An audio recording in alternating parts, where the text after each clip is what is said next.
E aí, Léo? Boa noite. Boa noite, tá me ouvindo aí? Estou ouvindo. Você já pôs para gravar? Então, eu acho que está gravando automático, para mim não esquecer. Eu coloquei lá quando eu cadastrei, mas está Ele está tranquilo. me perguntando, ele tá me perguntando se eu concordo na gravação ou não. Acho que eu posso. Bom, acho que já está gravando, né? É, eu posso pausar aqui, Então, vai lá. beleza. Vou soltar aqui e colocar você também como host aqui. Tá legal. Então, já estou vendo aqui a gravação iniciada. Então, pessoal, boa noite. A aula de hoje eu acho que é um pouco mais tranquila. A última vai ser bem mais divertida, eu diria. Hoje eu acho que vai ser um pouco mais rápida, mas a gente vai contar os diversos casos também. Então, vou já iniciar aqui, já vou compartilhar de uma vez aqui o nosso PowerPoint. Hoje falando sobre a avaliação cognitiva. Deixa eu só ver se...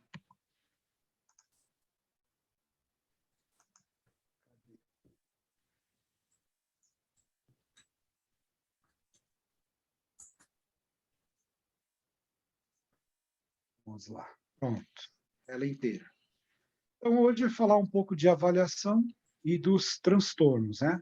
Aqui no objetivo, eu até coloquei a palavra avaliações neuropsicológicas, mas eu não posso entrar exatamente nas avaliações que os neuropsicólogos fazem, porque esses testes são muito restritos aos psicólogos, né? A neuropsicologia é uma subdivisão da psicologia. O Clayton, no mestrado dele, ele utilizou essas avaliações, mas dentro da área de pesquisa é permitido. O Conselho Federal de Psicologia permite que o pesquisador utilize, mas sempre lembrando que o aplicador desses testes ele tem sempre que estar muito bem preparado. Então, eu coloquei de uma forma um pouquinho diferente para apresentar para vocês. Na verdade, é uma coisa bem simples, tá? Nada de testes mesmo, isso daí eu acho que nem cabe muito aqui na nossa disciplina. Então, só rapidamente uma breve apresentação, que eu não quero me estender nesse assunto, porque vocês são professores, vocês sabem, talvez até melhor do que eu, sobre todas as questões no que se refere à avaliação do aluno, né? Essa charge aqui, por sinal, é muito engraçada, né? Meu professor está reclamando que a nota dele está baixa. O garoto reclamando com a mãe, né? E tem frases, né, de diversos grandes escritores e autores, como o do Alexandre Dumas, falando que as crianças são super inteligentes e os adultos acabam estragando, né? Rubem Alves, que é uma referência, né? Ele, eu gosto muito do que ele escreve, e essa frase aqui eu acho que é bem marcante, né? Hoje a gente tem uma linha de montagem nas escolas, né? Para passar no vestibular. E até vindo à tona o que a gente estava conversando pré-aula aqui, sobre competição, né? É, será que a gente prepara muito para a competição e menos para o lado pedagógico de tudo que é bom que um torneio realmente tem, né, de xadrez?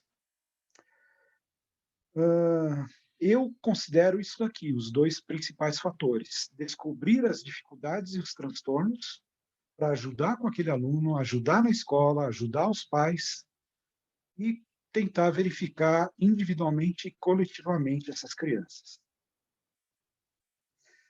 E eu acho que o importante é a gente apresentar para as crianças formas de pensamento. Então, nunca cercear, né, a estratégia, a forma que a criança está pensando, que ela está arquitetando para jogar as partidas dela, mas apresentar as diversas maneiras, né, com que ela pode enfrentar essas situações, principalmente dentro do tabuleiro, que é o nosso caso, né, com as partidas de xadrez. Só lembrando, esses slides eu já deixei lá no Google Sala de Aula, né? Isso daqui não tem realmente grandes surpresas, é só bastante comentários que eu vou fazer um pouco mais para frente. Sugerir atividades para os alunos mostrarem estratégias, que foi aquela atividade que eu comentei na aula passada para a gente fazer, que valendo nota, né? Montar uma atividade e falar sobre mais ou menos o que, que a gente quer avaliar, o que a gente quer tentar entender o que está acontecendo com os nossos alunos, né?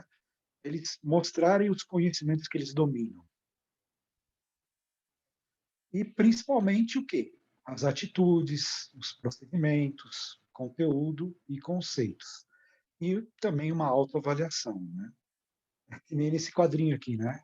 Quem não entendeu, levante a mão. Diga, Monolito, o que, que você não entendeu? Olha, de março até agora eu não entendi nada. Quer dizer, vocês já tiveram muitas disciplinas, né? E alguma coisa tem que ter aprendido. Não adianta deixar para o último momento a gente fazer esse tipo de pergunta. A gente tem que ir avaliando a cada aula. E a gente avalia também as atitudes, habilidades, competências e, mais uma vez, autonomia. Então, inclusive, sendo repetitivo aqui em algumas afirmações.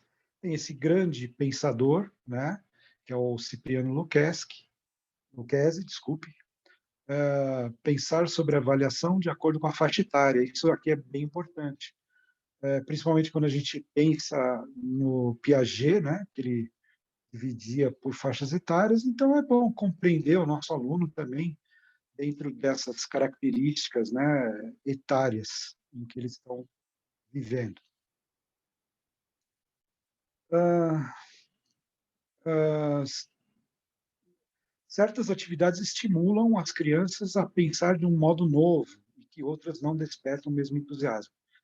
Eu acho que essa frase aqui está muito correta, né? Porque eu lembro do meu filho, uma vez uma professora,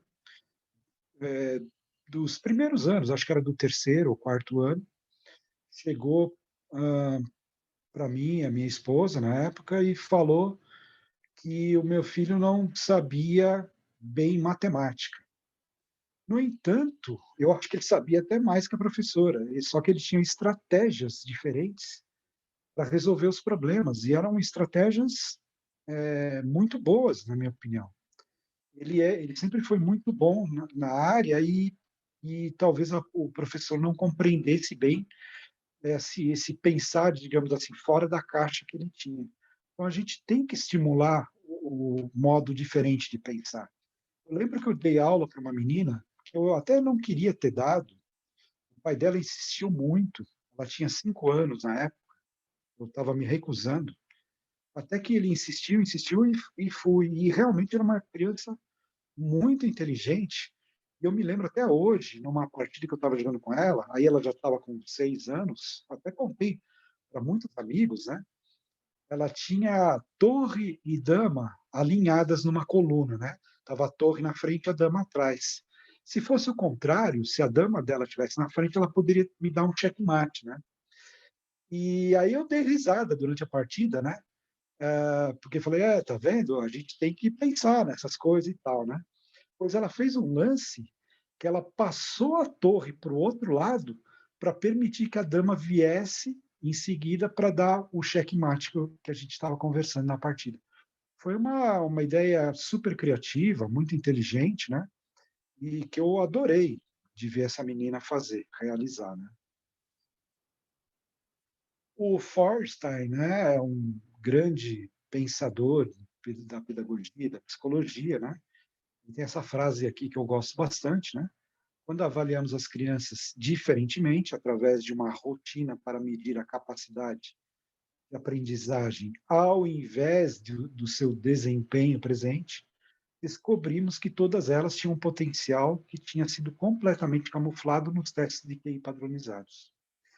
E aí eu lembrei até do Clayton, do mestrado dele, né? porque ele justamente queria descobrir se o xadrez beneficiava esse QI, né? E esse ano, com um colega nosso, que não sei se vocês conhecem, o Paulo Nicolini, deve sair um artigo onde a gente discute justamente essa questão dos testes de QI.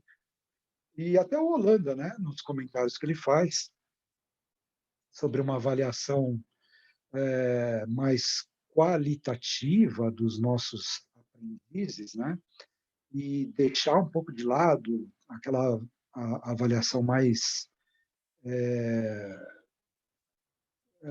rigorosa, mais fechada, né, que é o rigor científico, né? E às vezes a gente tem que olhar os nossos alunos de uma forma diferente, né? Então, o Feuerstein, ele gostava muito, né? Ele apostava muito nessa questão do aprendizado das crianças, independente das dificuldades ou das diferenças que elas apresentavam. Ele achava que ele poderia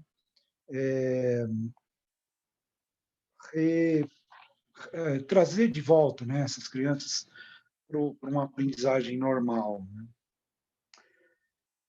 Ele fala muito da aprendizagem mediada, né? Corrigir deficiências cognitivas e mostrar que a inteligência é modificável, não fixa. As habilidades cognitivas são ensinadas e enriquecidas com experiências culturais.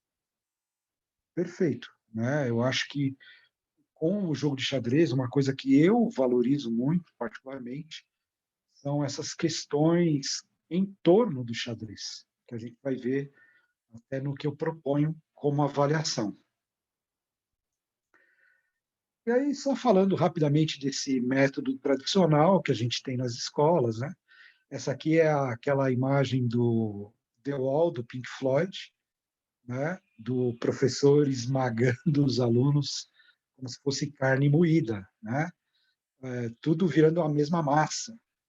E cada um é diferente um do outro, né? Que nem nesse diagrama aqui, ó. Você quer ser igual para todos? Então, o professor falando, para uma seleção justa, todos farão o mesmo exame, escalar aquela árvore, né? Então, você não vai ver o elefante escalando a árvore, muito menos a foca ou o peixe. Então, quando a gente fala de seleção justa, será que a gente está sendo justo mesmo com as diferenças imensas que a gente tem dentro da nossa sala de aula? E é por isso que eu digo assim que não só o xadrez, e aqui aproveitando até para falar das perguntas que eu coloquei para vocês lá na sala de aula do Google Classroom, né? Era justamente para a gente fluir nesse pensamento de que, de repente, não é só o xadrez que contribui. Então, por exemplo, se a gente está avaliando só o xadrez, mas e as diversas outras atividades que essa criança pode estar fazendo, está beneficiando tanto quanto o xadrez. Então, para a gente ter esse parâmetro normal de comparação, a gente tem que pensar nisso, principalmente se a gente for fazer uma pesquisa científica dentro do mestrado ou doutorado. Como até o Clayton comentou, eu achei muito legal a fala que ele fez, e um aluno ia com o pai nos museus, né? Eu achei muito legal. As próprias outras disciplinas que ele tem, né? Por exemplo, ele está tendo aula de xadrez, mas ele está tendo aula de matemática, ele está tendo aula de português. Uma criança que goste muito de poesia, ou uma criança que goste muito de resolver problemas matemáticos, ela está sendo estimulada. Então, na hora, se você for comparar o teu grupo de xadrez, será que não foi a estimulação de uma outra disciplina que trouxe o benefício?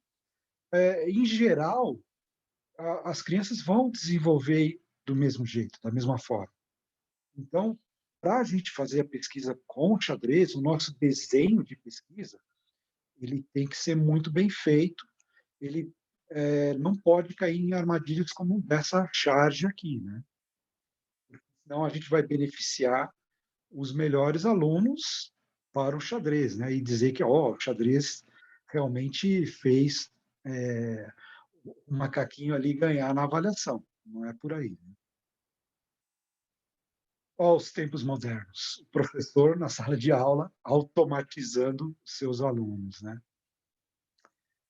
E aqui um slide que eu achei bastante interessante, aqui já diz muito das outras disciplinas, né?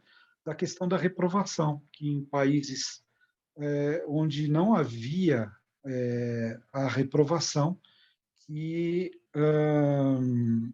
os índices de aprendizado eram melhores, né? Deixa eu pular aqui uns slides. Vamos direto, então, para a avaliação com o jogo de xadrez. Lembrando, não são testes neuropsicológicos, como existem lá na psicologia, mas a gente pode adaptar algumas coisas. Até na próxima aula eu vou mostrar, acho que foi o Gabriel que me perguntou, um deles foi baseado num teste da psicologia. Eu vou mostrar com mais detalhes na aula seguinte. Eu coloquei como um exercício de estimulação, mas vale também como um teste de avaliação neuropsicológica. Então, mais uma vez, o que é interessante que a gente faça de avaliação dos nossos alunos? São as funções executivas. Como é que está o controle inibitório dele, a memória de trabalho e a flexibilidade, o planejamento. Para aí a gente fazer intervenções. Por sinal, na aula passada eu esqueci de falar um pouco das intervenções, mas eu resgatei os 2 slides da aula passada e coloquei um pouco aqui mais para frente hoje, até para a gente comentar um pouco. E o que o aluno, então, deve aprender, afinal de contas, nessas aulas com o jogo de xadrez? Então, eu coloquei aqui uma série de itens, né, que a gente pode avaliar, e o que eu busco, o que eu sempre busquei, né, pelo menos nas minhas aulas, atenção, né, para que ele tenha, treine, né, essa atenção, a memória, o raciocínio lógico matemático, resolução de problemas, ele tenha autonomia, isso é super mega importante, tenha sociabilização, que é outra peça-chave desse quebra-cabeça todo, do desenvolvimento cognitivo, até a arte, com desenho, cinema, escultura, teatro, pinturas. Eu lembro de uma turminha no colégio que eu dei aula, fez até teatro. Foi uma coisa bem engraçada, até não teve pouca coisa com xadrez, as crianças até desenvolveram alguma coisa dentro do xadrez, mas foi mais a questão do teatro em si do que propriamente do xadrez. A leitura, estudos, né, o autodidatismo. Eu gosto muito de falar de história e geografia, né? Isso era uma coisa que sempre foi um dos motivos que eu adorava nas aulas, né? Ou nas minhas leituras mesmo, por exemplo, o Bob Fischer foi campeão do mundo em Reykjavik. Onde que fica Reykjavik? Pô, na Islândia. Onde que fica essa Islândia? Um país completamente isolado, uma geleira danada, né? Que tem um vulcão que na época do campeonato do Anand Topalov quase que prejudicou o torneio, né? Então essas questões de história, geografia também sempre me chamaram bastante atenção. E nos campeonatos também tem coisa que a gente ah, aprende bastante, né? Não estou negando os campeonatos, pelo contrário, eu percebi que algumas turmas que eu fiz algumas competições internas na escola acabou sendo bastante benéfico, né, em linhas gerais. E, finalmente, com tudo isso nas mãos, a gente pode elaborar um relatório, porque esse relatório serve tanto para nós, para a gente ter uma ideia de como vai o nosso aluno, e é um relatório muito pessoal, muito, às vezes até um pouco subjetivo, né? Mas que vai servir para dar pelo menos alguns traços nas reuniões com pais, com a direção da escola, com outros professores, para, de repente, formar uma melhor avaliação daqueles alunos, né? Então, olha só, olha o garoto aqui jogando uma partida, essas fotos aqui foram no Clube de Xadrez de Curitiba, um evento que até o nosso colega lá, o Pablo Acosta, organizou. Então, olha só, a gente olhando essa foto, a gente percebe claramente a atenção que o garoto está tendo durante a partida, né? Então, basta a gente dar uma olhada e falar assim, nossa, esse garoto realmente está muito atento. Memória, a gente consegue perguntar depois sobre as partidas, tentar lembrar alguma variante que a criança deixou escapar, ou algum cálculo errado, ou um desvio daquele cálculo, né? A gente consegue avaliar a memória com nomes de jogadores, aberturas, táticas de checkmate. Então, tudo isso a gente consegue também, dentro da nossa aula, avaliar, por exemplo, questões de memória. Esse daqui é aquele famoso exercício do pulo do cavalo, né?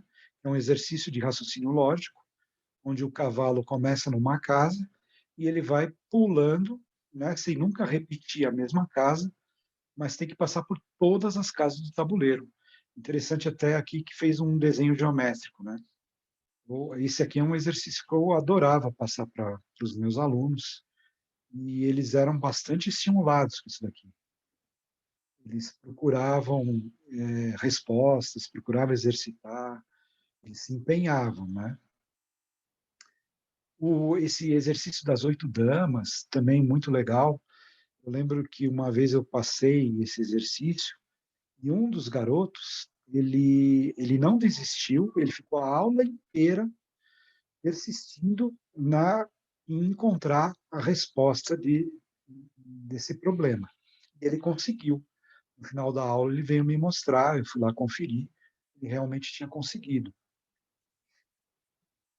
A resolução de problemas, isso aqui eu peguei, eu nem sei como que resolve esse daqui, mas eu gostei mais por causa da figura, né?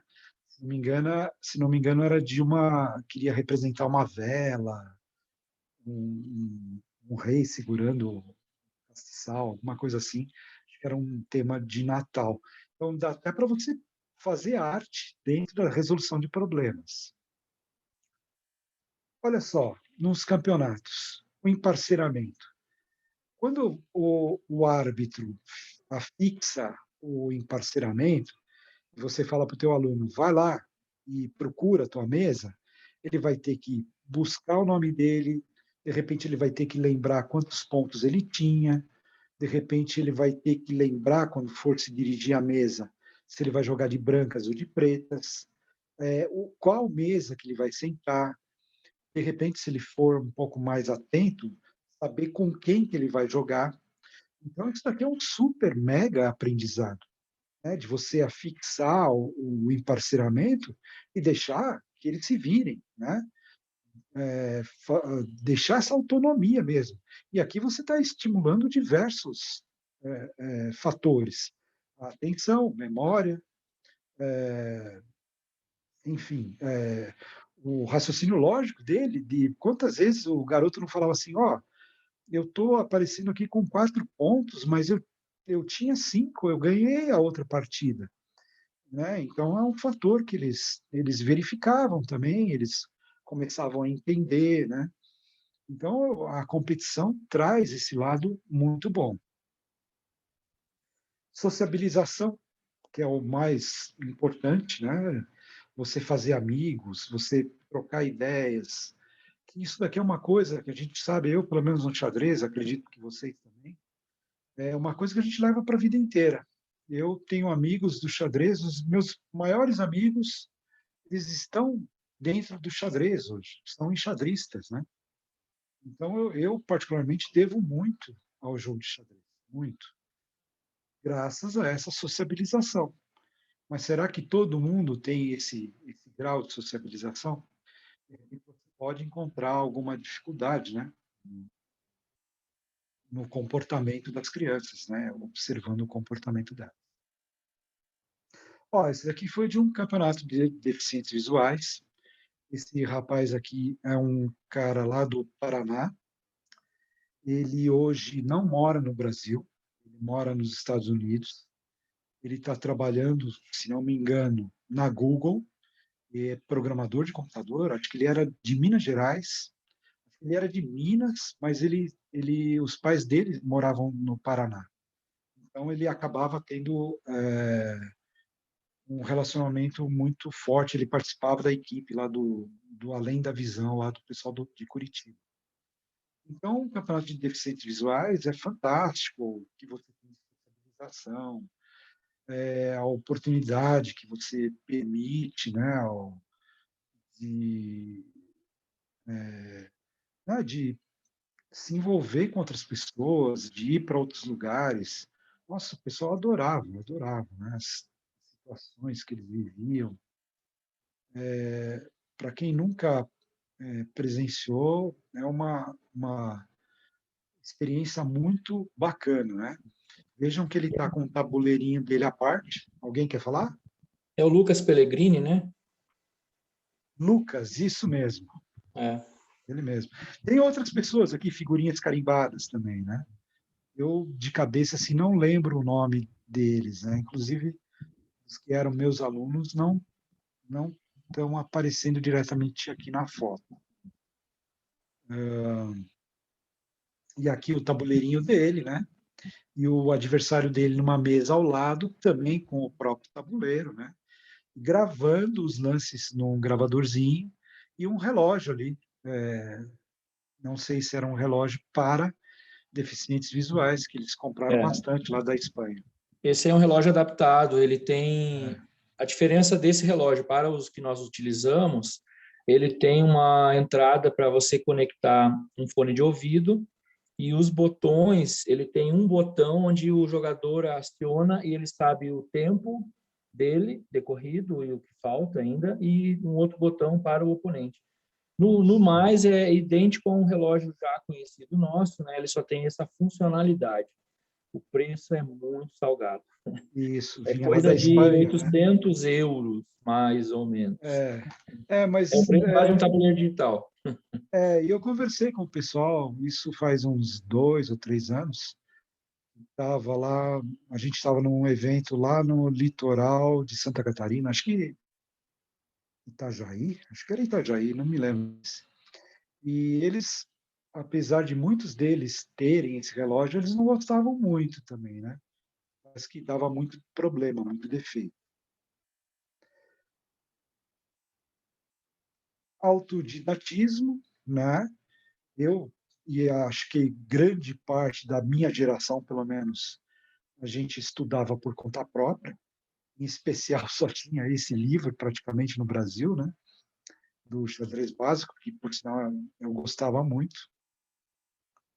Então, muitas vezes, aquela criança que está motivada, ela mesma, ela própria busca fontes de aprendizado, né? A gente tinha um livro lá na escola que a gente adotou, a diretora insistiu, e aqueles que estavam liderando o torneio, eles chegavam para mim e falavam: "Puxa, eu preciso estudar, como é que eu faço?" Eu falei: "Pega o livro, leva para casa e fica estudando, né?" E eles realmente faziam isso. A leitura, né? Tem muita gente que desperta o gosto a leituras. Eu, particularmente, adoro esse livro aqui, O Jogo Imortal, do David Shenk. Eu acho um livro muito bom, ele faz muitas citações do livro lá do Murray. Para quem não leu, eu acho que está perdendo uma excelente leitura. Até para pegar muitos exemplos que são contados no livro e colocar nas nossas aulas, eu acho sensacional esse livro, sensacional. Eu gosto muito. E também me baseei em alguns trechos, eu retirei alguns trechos desse livro para colocar na minha dissertação também. Como ele fala muito de história, questões de informática, o cérebro humano. É muito divertido esse livro. Eu acho que tem muito conhecimento que faz parte do jogo de xadrez. Eu lembro do Herbert Carvalho, aqui em São Paulo, há alguns anos atrás, ele lançou um livro no Sesc, se não me engano, chamava O Tabuleiro da Vida, alguma coisa assim. E ele mesmo contava que quando ele estudava muito xadrez e jogava torneios, e ele era um dos principais jogadores na época, nos anos 70, ele não conhecia quase nada da história do xadrez. Para mim era um absurdo isso. Bom, é o fascínio de cada um, né? O meu era todo esse mundo, esse universo à parte que envolve o jogo de xadrez. Para ele, de repente, era mais a técnica, a competição, né? Eu acho que esse lado do cultural do jogo de xadrez é bastante importante. Eu dou muito valor a ele. Eu acho que até é um elemento que a gente pode achar para motivar os nossos alunos. Nem que ele não jogue xadrez competitivamente, mas que ele goste do xadrez para o resto da vida e continue, eventualmente, participando de eventos ou de alguma outra forma, mas continuando com esse vínculo emocional com o jogo de xadrez. Uma coisa que eu também passava bastante para os meus alunos, né, às vezes num dia que eles estavam mais inquietos ou um dia meio atípico, terminava a partida ou depois de alguma exposição, eu costumava dar algumas figuras para eles pintarem. Lembrando que eu trabalhei muito com alunos do primeiro ao quinto ano. Eu trabalhei também com alunos do ensino fundamental 2, mas a grande maioria das aulas que eu dei sempre foi do primeiro ao quinto ano. Então, eu usava desses recursos para colocar para eles e também avaliava quem gostava de pintar ou não, quem preferia ficar jogando, né? É uma forma também de você avaliar o teu aluno. Essa aqui é a sala do Clube de Xadrez de Curitiba, é o aquário lá da sala, né? Onde tem, inclusive, o retrato lá do Hermes Macedo, que foi quem adquiriu a sede do Clube de Xadrez de Curitiba. Tem muitas histórias, né, relacionadas ao clube. E aqui é um torneio, uma competição. Eu acho que são momentos também de grande observação, né? Quando você leva os seus alunos, você consegue observar muita coisa do comportamento deles. Até o Clayton estava falando da questão emocional, né? Você vê aqueles que de repente ficam mais tristes, ou aqueles que se frustram muito ou ficam alegres, sei lá. É muito fácil observar, e inclusive o crescimento intelectual dessas crianças, né? Olha só, aqui eu coloquei uma série de observações.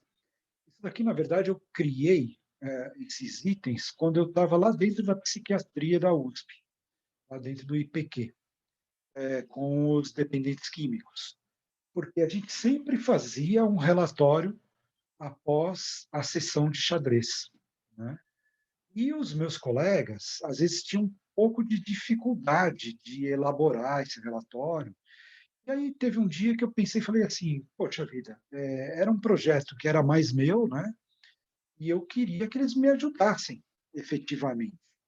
Então eu escrevi essa série de perguntas, né? Vamos dizer assim, para que eles começassem a exercitar a observação dos pacientes durante as sessões de xadrez que a gente fazia, justamente para ajudar os médicos, que depois a gente fazia um relatório, e muitas vezes eu era chamado para reunião médica, onde o chefe da enfermaria, que era um médico, né, um professor, médico, professor, estava com os médicos residentes.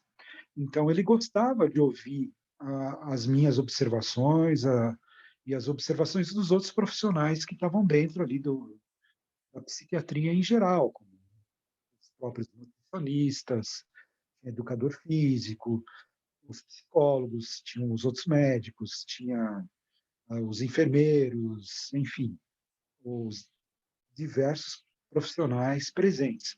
Então, para os que trabalhavam comigo mais diretamente nas sessões de xadrez, eu acabei elaborando essas perguntas que podem ser ampliadas. Isso daqui é só uma forma de repente, já dar um início para as nossas observações.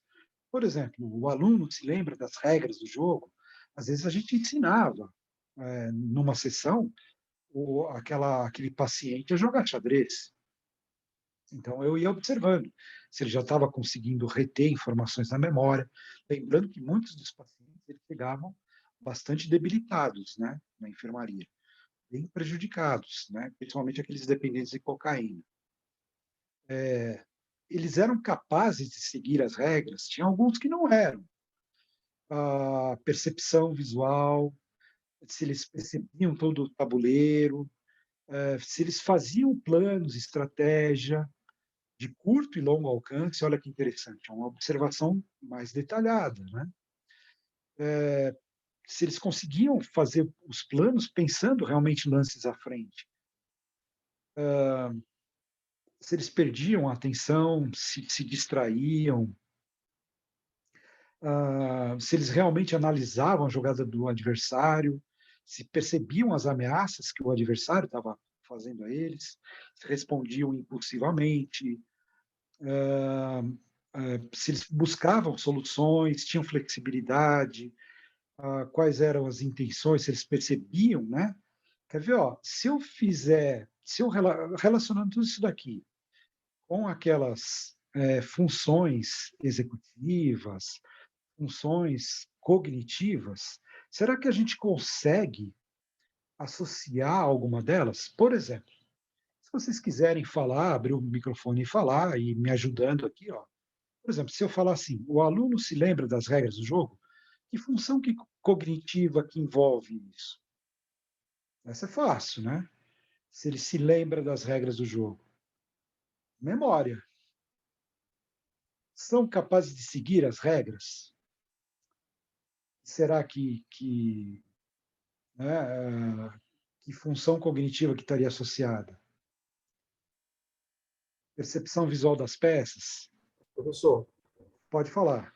essa questão de seguir as regras, eu estou em experiência com crianças e que alguns, eles, por querer ganhar, eles são capazes, inclusive, de inventar que a peça está em um determinado local, e aí gera uma confusão, aí eu vou chamar a atenção. Peraí, gente, olha, vamos ter calma. Não é importante só ganhar, tem que seguir as regras. Você imagina se, por exemplo, cada um quisesse criar a sua própria regra, como é que vai funcionar o jogo? Então, essa questão da ética, né? Sim, sim. De seguir as regras, respeitar o que está sendo feito. É isso aí, Luiz. Você está absolutamente certo. Tudo isso daqui, se a gente observa e anota, né, porque a gente também esquece, principalmente se tem 20, 30 alunos, sei lá. Então, eu gostava de fazer algumas anotações, né, durante as sessões. Não eram muitos pacientes, a gente tinha, no máximo, chegou a ter 10, a enfermaria cabia 12 pacientes. Nem todos queriam participar das sessões de xadrez, né? Mas eu ia anotando algumas particularidades, né? Por exemplo, aqui, ó, perde a atenção durante a partida. Óbvio que eu estou falando sobre a atenção, né? Ele se distrai, também estou falando de atenção. Então, ó, eu coloquei aqui no segundo slide as minhas considerações. Ó. Então, por exemplo, são capazes de seguir as regras, de repente ele tem um problema de sociabilização, né? Percepção visual das peças, função visoespacial. Analisa a jogada do adversário, percebe as ameaças, flexibilidade, controle inibitório. Tá vendo que eu estou falando bastante aqui das funções executivas? Então, com essas perguntas que eu já tinha em mente, você pode elaborar outras, né? Eu ia conseguindo fazer avaliação. Opa, a memória dele está boa. De repente ele responde muito impulsivamente. Ele ainda não está com controle impulsivo. Geralmente os pacientes lá da dependentes químicos, a gente chamava de enfermaria do comportamento impulsivo, né? Então, quase todos os pacientes, ou todos os pacientes que estavam lá, eles tinham o controle inibitório muito aquém, né? Então, eles tinham esse problema, mas ao longo das sessões, eles iam começando, alguns tinham um controle melhor, né? Essa questão de perceber, por exemplo, as intenções do adversário, controle impulsivo, flexibilidade. De repente, até pode, algumas perguntas aqui pode ter mais de uma resposta, né? O importante é você fazer essas associações, pensar na sua avaliação, você vai criando um relatório muito detalhado, por sinal, né? E muito completo. Eu acho muito legal isso daqui. Eu acho muito útil. Você acaba conseguindo obter um perfil bastante organizado dos seus alunos. Inclusive, você pode comparar, por exemplo, da primeira sessão que eles participaram e depois de meses, o que aconteceu com a questão do comportamento. Né? São avaliações um pouco subjetivas, são. Elas são, olhando mais para um lado assim, qualitativo, são, mas eles são bastante importantes. Você não precisa sempre só fazer os testes neuropsicológicos. Olha só, lá na enfermaria, como é que era o nosso procedimento? O paciente chegava, ele tinha que assinar uma carta de concordância, um termo de aceitação, termo de aceite. Então, ele aceitava que a gente fizesse uma bateria de testes, né? E depois ele começava, depois que era feito um exame e era percebido que a droga não estava mais no organismo, aí sim a gente começava com as sessões de xadrez. E aí a gente conseguia avaliar qualitativamente esses pacientes de acordo com essas diversas perguntas, né? E ao final, depois de 10 sessões, que era o que a gente fazia uma nova avaliação neuropsicológica, e aí a gente avaliava quantitativamente como que tinha acontecido, o que tinha acontecido da primeira para a 10ª sessão de xadrez.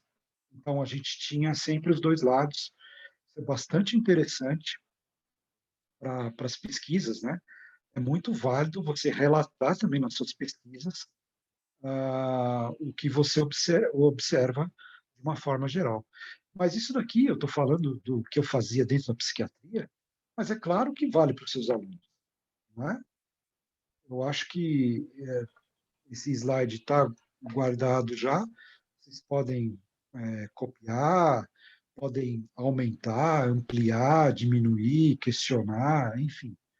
Professor, Sim, oi, fala, desculpa. Marcelo. Então, eu tô vendo a sua apresentação e é muito interessante. Eu tenho um relatório que eu faço também para os meus alunos, né? E eu também trabalho nessa linha mais ou menos nesse ponto que você está colocando essa questão das aulas. Eu dividi o meu questionário em 3 pontos: a dimensão interpessoal, a dimensão pessoal e a dimensão de jogo. E eu tenho 2 tipos de questões que eu coloco diferentes. Uma para quem está iniciando, uma para quem está iniciado. E em cada pergunta eu coloco um gradiente de 1 a 10. Então, conforme o aluno vai sendo observado, vai se relacionando na aula, depois no final desse período, ele é feita uma pontuação, até para eu ver se no mês seguinte, na aula seguinte, se ele avançou, se ele retrocedeu. E realmente é muito interessante, porque tem esse relatório que eu marco as questões e eu faço um comentário por escrito depois e mando para os pais. E muitas vezes os pais vêm conversar comigo. Falam, olha, eu vi o relatório, percebi que meu filho assim, eu comecei a agir de tal forma diferente em casa para ajudá-lo. Então, realmente, o relatório, para a questão do xadrez pedagógico, ele é extremamente importante. No clínico é importante e na escola também é. Você que fazia esses parâmetros ou você passava para eles fazerem? Não, eu fazia o parâmetro, eu fazia a avaliação e passava essa avaliação para os pais observarem para a gente poder conversar depois. Porque esse método eu também fazia eles fazerem. Era uma autopercepção, né? Lá na psiquiatria, com os pacientes, a gente tinha uma avaliação desse tipo, sabe?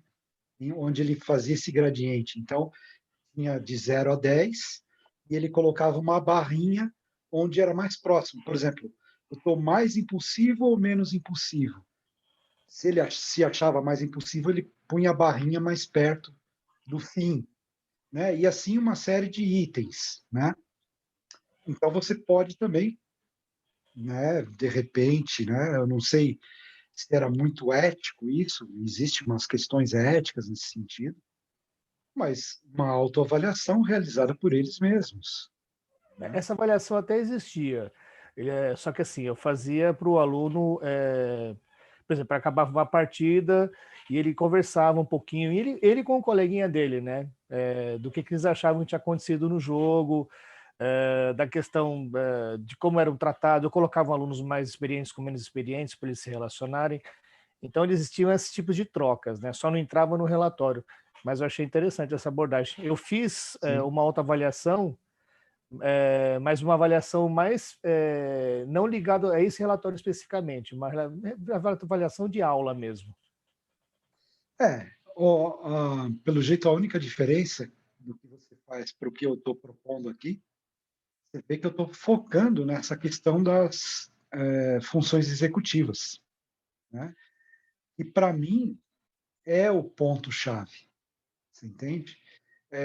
Quando a gente fala desse desenvolvimento cognitivo, né? Para mim, o ponto importante, por isso que eu estou sempre batendo nessa tecla, são funções executivas. Lógico que, falando de crianças, talvez os teus parâmetros estejam até mais de acordo. Só que como eu penso muito nessa questão do xadrez terapêutico, né, com diversos tipos de paciente e tal, eu acabo colocando muito esse tipo de avaliação, né, das funções executivas. É um olhar diferente, é um olhar diferenciado, porque os professores não fazem isso. Eles nem sabem o que são funções executivas, né?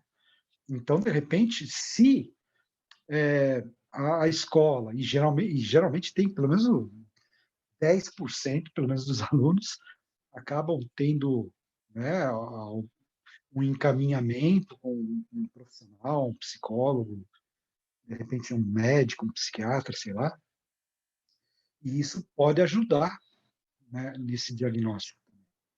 Ajudar, né, contribuir. Não estou falando que você vai dar um diagnóstico. Professor, Fale. eu quero fazer uma pergunta dentro dessa linha de raciocínio. Escola mesmo, a pedagoga lá. Tem uma escola. Só que eu não vejo que há um diálogo em relação a até determinados alunos. Percebo que tem um aluno, eu já falei sobre isso aqui até na aula, tem alunos que eles dão, entre aspas, dão trabalho na sala de aula, mas eu vejo que esses alunos dão trabalho por terem um time acima da turma. Então, são alunos que eles, quando começaram a aprender xadrez, eles conseguiram ir além dos demais. Eles conseguiram, começou a ganhar de todos os outros. Eles tiveram as mesmas aulas. Mas esses alunos, assim, dentro da escola, não há um tratamento diferenciado no sentido de eles se sintam acolhidos, porque parece que ficam sendo alunos problemas. quando, na verdade, é só o jeito que eles têm de aprender que é diferente. Porque eles não há dificuldade de aprendizagem. Eles apenas aprendem, interagem, e depois eles sobram tempo para ainda observar e brincar com os outros, dentro da mesma aula. E aí, poxa, ele começou a se deixar claro, poxa, como ajudar, né, uma criança dessa? Porque fica parecendo que ele é um problema, quando na verdade ele não é um problema. Ele apenas não está conseguindo ir no mesmo ritmo da turma, porque ele tem um outro ritmo.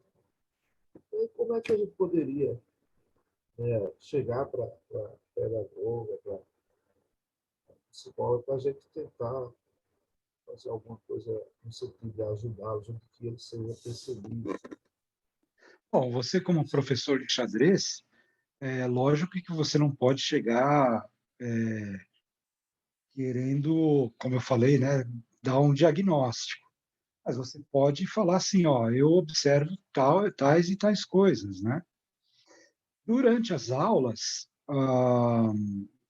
existem as possibilidades de intervenção, né? Na psicopedagogia é mais amplo isso. Por exemplo, tem uma grande psicopedagoga lá em Curitiba, que me deu aula, que é reconhecida no Brasil inteiro, que tem uma linha que é de um argentino, do Jorge Visca, né? E ela tem um livro que é muito bom, falando de intervenções. Então, no livro dela, ela coloca diversos tipos de possibilidades. Só que são assim, não são direcionados, não são dentro do jogo de xadrez, né? Então, a gente também tem que usar das ferramentas que a gente possui, né? Até coloquei algumas coisas aqui, Luiz, e vou até falar um pouquinho dos transtornos, talvez a gente possa entrar mais nesses detalhes daqui a pouco. Ó, por exemplo, aqui olha só o que eu coloquei, as intervenções, né? Então, eu, com os meus pacientes, né, quando eu via que eles estavam fazendo um lance muito rapidamente, eu falava para eles, ó, pare e pense antes de fazer o lance. Eu ia dando, sabe, intervenção mesmo, durante a partida, né? Sem medo de querer prejudicar a partida em si. Mas, sabe, tentando pontuar algumas coisas. Ó, visualize todo o tabuleiro, veja as possibilidades de captura. Existe possibilidade do teu adversário fazer uma ameaça, alguma peça tua? Você tem um plano, né? Isso daí eu ia tentando fazer com que eles fossem efetivamente pensando, né? Estimulando mesmo. Ou seja, eles de repente não tinham essas atitudes internalizadas, mas aos poucos eu ia tentando construir dentro deles, né? Eu falava até das partidas ganhas do Capablanca, né? Ó, você está com a partida ganha, mas você ainda não ganhou, né? O, eu perguntava, né, se a pessoa se sentia ansiosa, se ela se sentia atenta, fazer uma autoobservação emocional, né? Não sei se isso seria a inteligência emocional, mas ia questionando os vários. E isso daqui são também alguns exemplos apenas. E você pode ampliar essa lista, deve ampliar. E com a nossa experiência ao longo do tempo que a gente vai adquirindo, né, a gente vai realmente ampliando como que a gente vai fazer as intervenções, de que jeito, de que forma, né? Mas lembrando sempre, isso daqui eu acho importante, que a gente sempre tem que ter muita empatia com os nossos alunos, né? Tentar se colocar no lugar deles e tentar entender os porquês. Ó, já vou até começar a falar dessas questões de dificuldade e de transtorno. E existe uma diferença. Opa! Oi? Voltei? Tinha caído aqui o meu computador. Todo mundo aqui, né? mas existem dificuldades, né, aliás, diferenças entre dificuldades e transtornos. Então, a dificuldade de aprendizagem, ela se caracteriza justamente por aspectos abaixo do esperado, do desenvolvimento de elementos básicos, como escuta, fala, leitura, escrita, raciocínio lógico, habilidades matemáticas, né? E aí, nas dificuldades, os principais fatores que podem ocasionar dificuldades de aprendizagem para os seus alunos pode ter uma baixa motivação, pode ter fatores econômicos, né, dependendo das condições econômicas da família, problemas internos na casa da criança, que a gente às vezes pouco sabe, né, e raras vezes chega até o professor, que tipo de alimentação, a qualidade, a quantidade dessa alimentação, como é que está o sono dessa criança, outros problemas, de repente, na escola. E até tem um artigo de 2019, se não me engano, que o autor fala até da poluição do ar. Então, por exemplo, numa cidade que nem São Paulo, muito poluída, a própria poluição pode ser um fator que causa dificuldade de aprendizagem, né? Distúrbios ou transtornos já é um pouco diferente, sendo que distúrbios de aprendizagem estão geralmente, estão fortemente relacionados com problemas orgânicos e que demandam um tratamento específico. Até anotei aqui, né, nos transtornos é importante a gente distinguir dificuldade, né, dificuldade de um transtorno. Uma criança com dificuldade em aprender deve ter o seu contexto, né, socioeconômico familiar avaliado, para você poder avaliar o que está acontecendo, quais são as dificuldades dessa criança e de possíveis barreiras que podem estar acontecendo para essa aprendizagem. Então, até lembrando um pouco do Vygotsky, né, tem sempre os aspectos sociais, culturais, né, aquela zona de aproximação, né, quem está perto de você vai te influenciar muito. De repente, você tem um ambiente pouco estimulante perto dessas crianças, né? E aí, uma ajuda específica, como, por exemplo, um psicopedagogo, de repente é importante, e o psicopedagogo vai ajudar bastante nesse desenvolvimento dessa quebra de barreiras, até na troca com a escola, né? E podendo até regredir ou resolver mesmo esses problemas da dificuldade, né? Por outro lado, os transtornos, que devem acontecer em torno aí de talvez 10% da população, são causados por diversos fatores. Por exemplo, hoje em dia a gente está convivendo com um vírus que está causando problemas cognitivos, né?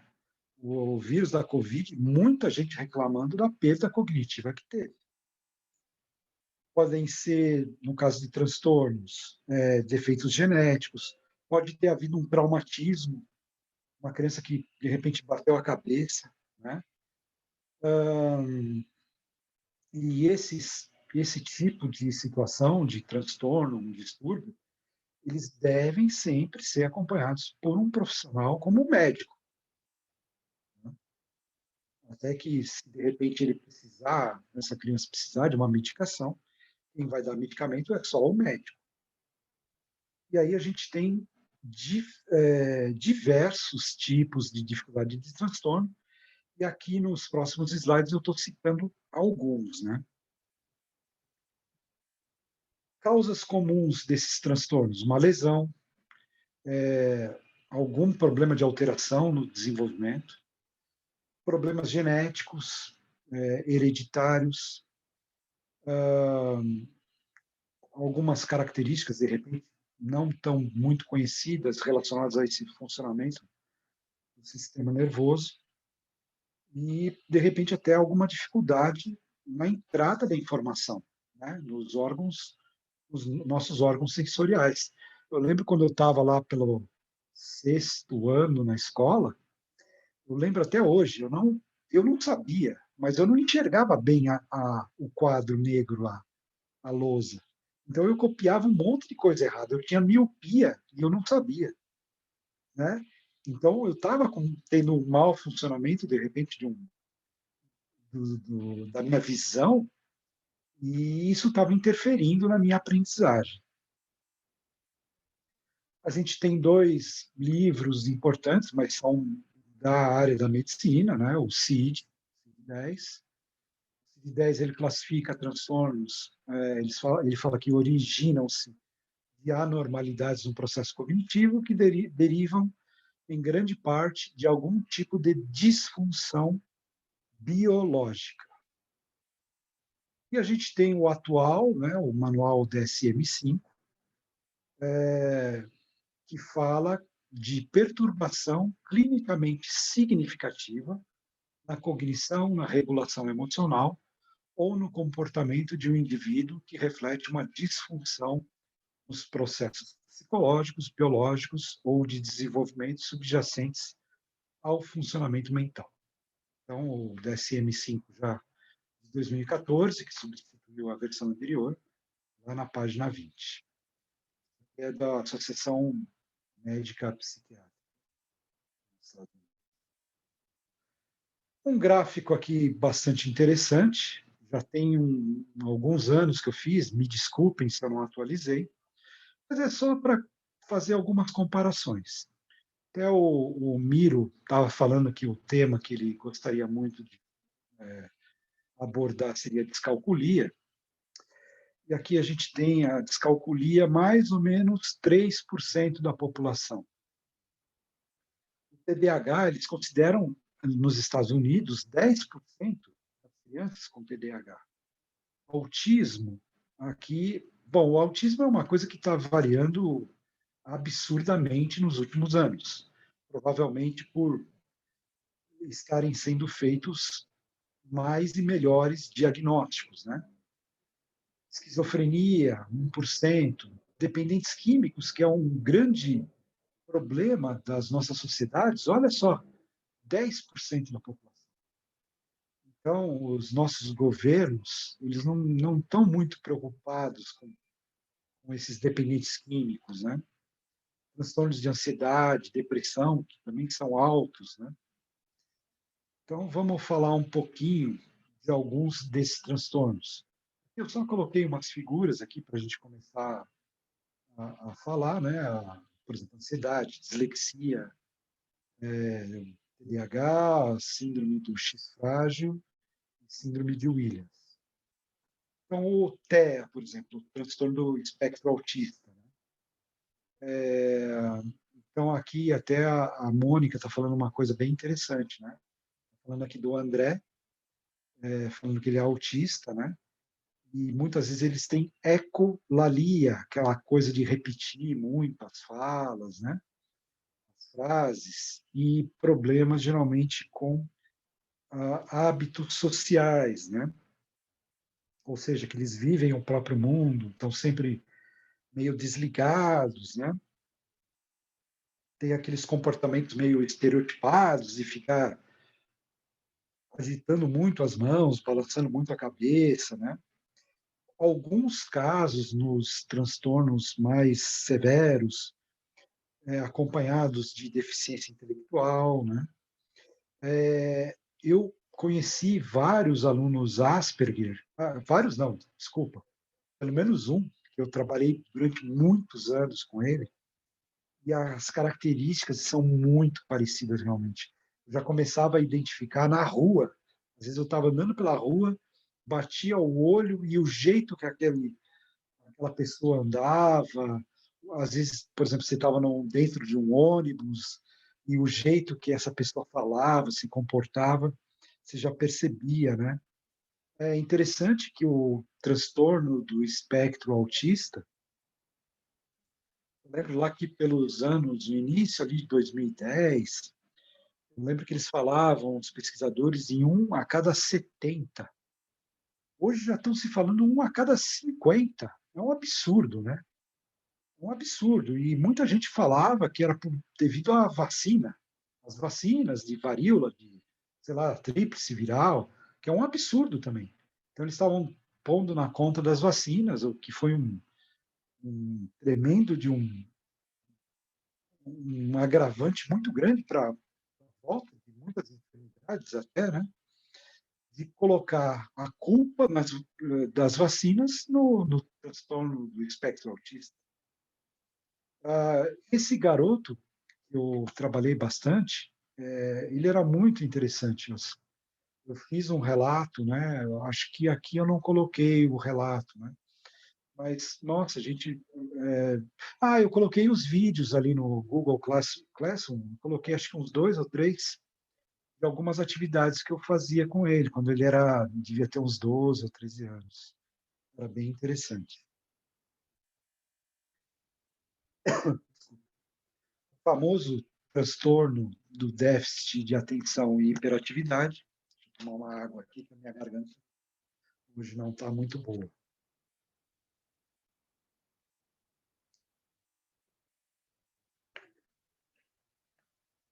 Aquelas crianças desatentas, hiperativas, e que normalmente a gente tem mesmo em sala de aula. Eu tive um garoto, eu dava aula particular para ele, e esse era um caso clássico. Por causa dessa hiperatividade que ele tinha,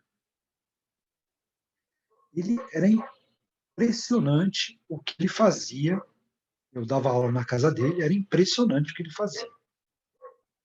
Ele subia na janela, ele pulava em cima do sofá, ele rolava no chão. Era muito difícil conquistar a atenção dele. Eu conseguia, muitas vezes, quando o irmão mais velho dele estava, porque aí existia uma espécie de competição entre eles, e aí ele queria resolver os probleminhas de xadrez, aí ele se concentrava. Mas muitas vezes eu tinha uma dificuldade muito grande de lidar com ele também. Até lembro que eu conversava com a moça caseira, onde ele morava, e ela dizia para mim que ele tinha inúmeras aulas, por exemplo, de inglês, e que as professoras ficavam, para ensinar inglês, ficavam jogando bola com ele, tipo vôlei, né? Jogava bola, e aí ficava falando palavras em inglês, tentando ensinar. Cada um buscava uma estratégia diferente, né?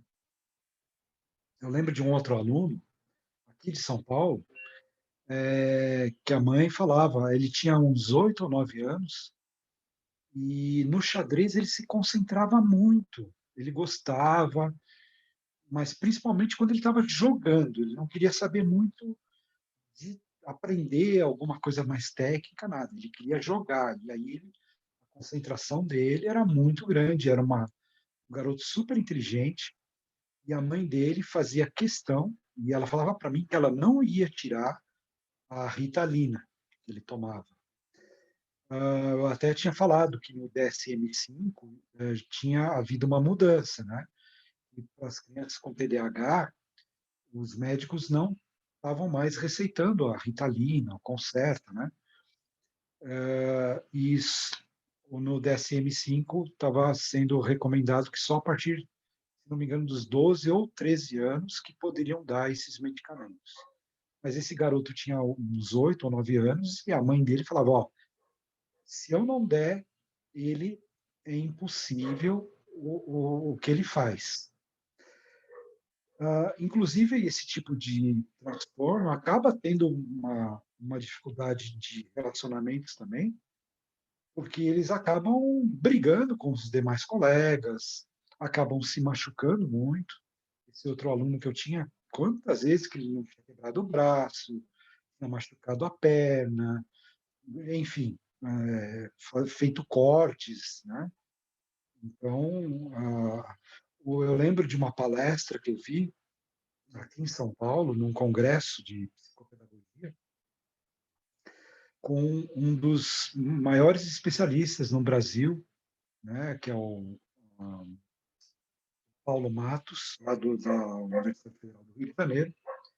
Ele dizia que o medicamento é sim importante, apesar de ter, por exemplo, o pessoal da psicologia, eles não queriam nem ouvir sobre o medicamento, né? Sobre aplicar medicamento. Mas o Paulo Matos ele falava o seguinte, que 60% dessas crianças, se você não tratasse essas crianças numa idade, né, mais para frente na adolescência, elas iam acabar sendo dependentes químicos, indo procurar drogas mais pesadas. Então, ele questionava o que era melhor, se fazer um tratamento medicamentoso ou se deixar essa criança correr o risco de depois ser um viciado em drogas químicas. Eu lembro até hoje que eu tinha muitas colegas ali da psicopedagogia, elas simplesmente levantaram no meio da palestra dele e foram embora. Não concordavam muito com as opiniões dele. A dislexia, né, que é essa questão da, da inversão, de repente, de uma letra, das letras, da dificuldade com a leitura, dificuldade com a escrita, né? Veja que não é uma dificuldade intelectual. Geralmente são crianças com boa capacidade, mas elas têm alguma coisa, provavelmente mais ligada ao córtex occipital, que é aquele responsável da visão, né, na parte mais posterior do cérebro, com algum mau funcionamento. Então, acaba trazendo esse transtorno, que é a dislexia. Tem um filme bastante interessante, que, se não me engano, é Como Estrelas na Terra. É um filme que acho que já passou no canal aberto, né? É um filme bem legal e que mostra bem esse tipo de problema. Acho que foi um filme aí que fez com que muitos, não só professores, mas principalmente pais, né, entendessem esse tipo de problema. Me aconteceu uma vez um caso bastante interessante, foi aqui em São Paulo também. Uma mãe me descobriu, né, viu um monte de cursos que eu tinha feito, os estudos que eu fazia, e ela me ligou querendo aulas de xadrez para o filho dela. Aí eu, né, conversei por telefone com essa mãe e tal, e no final das contas ela acabou me falando que o filho dela tinha diagnóstico de dislexia, então ela tinha procurado diversos profissionais e ninguém estava conseguindo ajudar muito, né, a intervir, fazer intervenções com que beneficiasse a dislexia, né? E um dos profissionais que ela procurou sugeriu que, de repente, seria muito bom essa criança jogar xadrez. Aí eu, né, eu fiquei meio assim, falei, jogar xadrez para dislexia? E realmente tem alguns papers, alguns artigos científicos que falam nos benefícios do xadrez para dislexia. Eu sei que eu comecei a dar aula para esse aluno e nas minhas observações, e olha como é importante a gente ficar observando, né? Uma vez eu levei um texto, alguma coisa de xadrez para esse garoto ler, e ele leu sem a menor dificuldade. Sem a menor dificuldade. Eu achei muito estranho, mas eu percebi que esse aluno ficava muito cansado no final das aulas. Eram aulas que eu dava à noite para ele. Eu percebi que a iluminação parece que estava prejudicando um pouco, estava interferindo. Ele piscava muito no final da aula, ele piscava, piscava, piscava.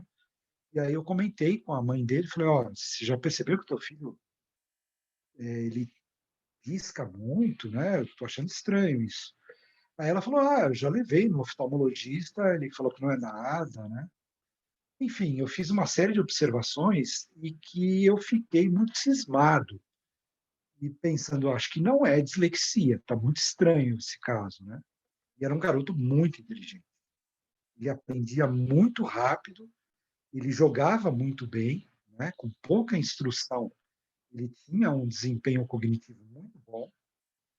E aí eu tinha uma aula com um amigo meu, assim, uma aula aberta, né? Que é um curso que eu já tinha feito, abri uma aula especial. E eu fui lá assistir e encontrei a minha antiga supervisora do estágio que eu fiz. E aí eu relatei o caso desse garoto. Ela virou para mim e falou assim: será que não é síndrome de Irlen, como está escrito aqui? Aí eu virei para ela e falei: o quê? O que é isso, síndrome de Irlen? Ela falou: faz o seguinte, procura lá no Google, depois a gente conversa. Aí eu fui pesquisar, nossa, mas batia perfeitamente com as observações que eu fazia desse garoto. E para minha surpresa, enorme surpresa, no discurso que tinha lá das informações que eu achei, essa síndrome de Irlen era uma coisa mais recente, né, que tinha, tipo assim, digamos, sido descoberto lá pelos anos 80, e não estava, como na dislexia, nessa questão de alguma disfunção neuronal no córtex occipital, mas sim era na entrada de dados, logo nos olhos, né? A entrada da informação pelos olhos é que causava o problema. E resultado, é bastante polêmico ainda essa questão dessa síndrome de Irlen, e que 40% ou 48% dos diagnósticos de dislexia não seriam dislexia, seriam essa síndrome de Irlen, e só tem um consultório no Brasil que faz o diagnóstico, que é lá em Belo Horizonte. Essa mãe levou o filho dela até lá, foi diagnosticada essa síndrome de Irlen, e a receita que deram para ele era um óculos com uma cor especial. Ou seja, cada criança tinha uma cor diferente, uma cor de lente diferente para resolver essa entrada da informação. Olha que interessante. Eu só sei de uma coisa. Ao final daquele ano, eu chegando na casa dos pais, né? O pai dele me recebeu com um sorriso que ia de orelha a orelha, dizendo que pela primeira vez, durante todos aqueles anos, o filho dele tinha conseguido uma nota 9 em português. E que nunca tinha acontecido aquilo, e que ele dizia que provavelmente, graças também às aulas de xadrez, ele tinha atribuído essa melhora dele. Eu perdi um pouco o contato com essa família, mas eu sei que eles ficaram muito contentes. Tanto é que quando eu relatei dessa questão da síndrome de Irlen, que ninguém tinha falado nada para eles, a mãe dele ficou absorta quando estava lendo a respeito. Ela nem ouvia mais o que eu estava falando para ela. Eu estava jogando xadrez lá com o garoto, falando com ela, ela simplesmente não me ouviu e estava lendo lá no Google as informações a respeito e via que batia realmente com tudo sobre o filho dela. Então, essa questão da observação, do diagnóstico, né? É sempre importante a gente realmente tentar se aprofundar o máximo que a gente pode. A descalculia, olha que interessante. Muitos pesquisadores falam que existe, que seria um problema dentro da dislexia. Mas existe sim uma separação, ou seja, que a criança não é um problema com a leitura, mas seria um problema com o raciocínio lógico, abstrato, né, a organização espacial e alguns números invertidos. No caso do 5, muitas vezes eles confundiam entre o 5 e o 7, né, que para eles era muito parecido. Então, talvez o Miro, até com o trabalho dele, aí, ele possa futuramente aí, fazer até uma troca de experiência conosco. Né? Eu gostava muito sobre o tema descalculia, tanto é que na minha monografia lá da psicopedagogia, eu e as minhas colegas, a gente escreveu sobre a descalculia e algumas formas de intervenção, uma delas com o jogo de xadrez. Eu tive um caso de uma aluna que eu notei ela lia muito bem, o português dela era perfeito, assim, porém ela tinha uma dificuldade muito grande com números. Com o jogo de xadrez, nossa, eu peguei muitas coisas ali, muitas coisas. E eu comentei com o pai dela ficou muito bravo no dia, ele observou também a filha, como que ela resolvia os problemas de matemática que a escola dava, questionou a escola, levou para a diretora ficou aterrorizada, chamou a professora, disse que fizeram uma bateria de testes e, segundo a escola, não era problema de descalculia. Mas depois esse pai, ele falou para mim, olha, Léo, vou admitir que esse problema deve existir mesmo, porque a mãe dela também tem esse mesmo problema com números, específico com números, e aí eu sugeri, pelas estratégias até que ela apresentava para resolver alguns problemas de matemática, eu mesmo sugeri que ela procurasse, de repente, um método Kumon, né? Porque o Kumon, como ele faz muita repetição, que de repente fosse mais interessante naquele momento dela fazer essa intervenção com o Kumon do que com o xadrez, né? Acho que ficava também muito caro colocar as duas coisas ao mesmo tempo. E eu sei que foi um trabalho bastante interessante. Síndrome de Down, né? Que também é uma má formação neurológica, com algumas características que são muito marcantes, como os olhos mais amendoados, e muitos deles têm uma comorbidade que seria a deficiência intelectual. E isso causa também uma dificuldade de aprendizagem, né? Lógico, com diferentes graus de criança para criança, né? Porém, a gente sempre tem que levar em consideração que a nossa estimulação cognitiva, de repente individualizada, focada naquela criança, lógico que numa sala de aula é muito mais difícil. Eu tive um aluno síndrome de Down dentro da sala. Muitas vezes eu dava atividade para os demais alunos e tentava ficar mais individualmente com esse garoto. Percebia uma dificuldade muito grande com ele, mas tentava fazer um trabalho mais focalizado, digamos assim. É interessante porque as aulas de xadrez nesse colégio que eu dava aula, que era já o Fundamental 2, as crianças escolhiam, a gente chamava de ateliês, né? Então, eles tinham diversos tipos de ateliê.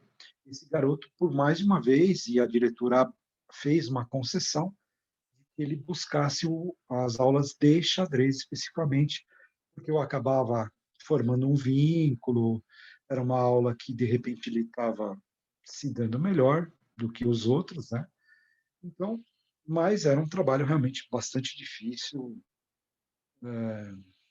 mas que eu buscava, pelo menos durante uns 15 minutos da aula, ficar especificamente com ele. Tem algumas crianças que apresentam epilepsias também, né? Que, como é o caso lá daquele paciente, o HM, acho que a gente não falou nesse curso, mas que seriam descargas elétricas intensas em determinada região do cérebro que provocava de repente, esse curto-circuito e causava essas quedas, né?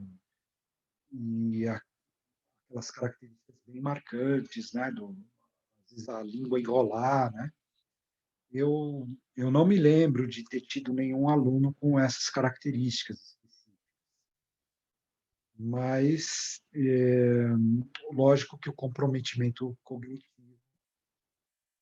também é bastante acentuado. Eu lembro de um colega que trabalhou comigo que tinha a cognição dele muito boa, né? Ele trabalhava com informática na época, mas de vez em quando ele faltava no trabalho por problema de uma queda e se machucava e coisa e tal, ou seja, alguns outros tipos de problema que interferem, às vezes podem interferir até nas questões de memória, né? E, consequentemente, com o aprendizado. Síndrome de Turner, que são alterações genéticas, principalmente ligadas ao cromossomo X, e que, assim, afetam mais indivíduos do sexo feminino, né? Normalmente são pessoas com baixa estatura, um atraso no desenvolvimento sexual e dificuldades, obviamente, sociais e com a aprendizagem de matemática, onde o acompanhamento médico é fundamental. Eu também não tive nenhum caso, mas ouvi alguns relatos, os livros do Oliver Sacks, se não me engano, eles têm alguns relatos a respeito. Então, não sei como que o xadrez poderia ajudar nesse tipo de caso, mas são alunos que a gente pode ter dentro da nossa sala de aula. Como, por exemplo, a síndrome de Williams. Eu tive um aluno com síndrome de Williams. Ele tinha algumas dificuldades, mas nas aulas de xadrez ele tinha um bom comportamento, ele tinha uma aprendizagem relativa, eu também ficava bastante com ele, tentava intervir bastante, né? É uma síndrome que tem um comprometimento intelectual e motor também acentuado, e com isso as dificuldades escolares são grandes, com as atividades acadêmicas. Então, veja como o trabalho do professor é importante, né? De você tentar também ajudar esses indivíduos. Mas que, por outro lado, os casos de síndrome de Williams, de repente, eles têm uma boa memória auditiva, inclusive uma boa sensibilidade para música. Até lembrei do rap do Holanda lá, né? De repente seria um fator estimulante, né? Veja como a música pode interferir de uma forma bastante importante, né? Boa, com esse tipo de garoto, né? Em específico. E até na qualidade de vida dele. Né? Síndrome do X frágil, né? Que, como o próprio nome indica, é um problema genético ligado ao cromossomo X. E também pode ter comorbidade de deficiência intelectual, autismo, obviamente, problemas de aprendizagem, problemas de interação social, e que veja quantos profissionais aqui em São Paulo tem um centro de chama Nani, se não me engano. Faz tempo que eu não era perto, era muito ligado ao pessoal da Unifesp aqui de São Paulo, que são profissionais excelentes. Então, eles atendiam esses diversos tipos de crianças, né? As profissionais que atendiam, elas batiam o olho nessas crianças, já percebiam qual era o problema. Por exemplo, aqui a gente vê nessa foto as orelhas, né? Essas orelhas de abano, né? Alguns defeitos assim, de repente, na boca, mas sempre equipes multidisciplinares. Então, além de psicólogos, psicopedagogos, terapeutas ocupacionais, nutricionistas. Imagine que, de repente, né, como o próprio, acho que é o Cassiano, né, ele tem falado de clínicas psiquiátricas onde tem diversos tipos de profissionais, hoje em dia está ficando muito comum, né, que propicia, por exemplo, aulas de xadrez até, por que não? Só que é muito caro, né? Enquanto que nos Estados Unidos são clínicas acessíveis, aqui no Brasil geralmente são tratamentos muito, muito caros. Então, o que a gente pode fazer a favor desse tipo de criança, né? Nas nossas aulas de xadrez. A deficiência intelectual. Então, aqui a gente tem o dendrito de um neurônio, né? E os dendritos, eles têm essas espinhas, são os receptores, justamente, né? Onde se acoplam os neurotransmissores, né? E aqui, de uma criança com deficiência intelectual, é como se esses espinhos dendríticos aqui estivessem danificados, né? Causando o próprio problema da deficiência intelectual. Como eu relatei em outra, a gente comentou numa aula passada aí, os antigos, antigamente se chamava de débeis mentais, né? Crianças com QI muito abaixo, bem pejorativo, né? Então, hoje a gente fala DI, deficiência intelectual. E uma série de outras crianças que podem estar na nossa sala de aula, deficientes visuais, deficientes auditivos. Esquizofrenia é uma coisa que só aparece, na verdade, a partir dos 25 anos, né? Tem crianças também com altas habilidades, que são aquelas crianças diferenciadas. Eu também já tive mais de um caso. Inclusive, eu lembro de uma professora minha, por coincidência, que era a psicóloga que fazia tratamento com uma criança que eu descobri. Um dia eu cheguei para a mãe dessa menina, era uma menina, né? Falei, olha, não é por nada não, mas eu estou achando que a tua filha tem altas habilidades. Aí, depois de muita conversa com essa mãe, ela virou para mim um dia e falou assim, ó, tá bom, vai, você descobriu, ela já teve esse diagnóstico, foi aí que eu descobri que quem estava lidando com essa criança foi uma antiga professora minha, que eu achei muito bacana até, né? E que também são, de repente, problemas dentro da sala de aula. Então, está aqui uma bibliografia, né? Eu falo do Lucchesi, sobre avaliação, né? A Jussara Hoffmann, e Ilza Martins Santana, profissionais excelentes aí da educação. Então, pessoal, por hoje foi uma aula mais tranquila, para a gente debater mais, de repente, alguns casos aí. Então, vou voltar aqui já para falar direto com vocês. E aqui eu estou vendo o Marcelo já falando aqui de uma aluna com síndrome de Down. Eu gostaria de ouvir vocês também agora, para a gente trocar umas experiências aí. Por favor, Marcelo, pode começar você aí, já que você está relatando aqui com pelo menos 2 casos aqui, né? Síndrome de Williams e de Down.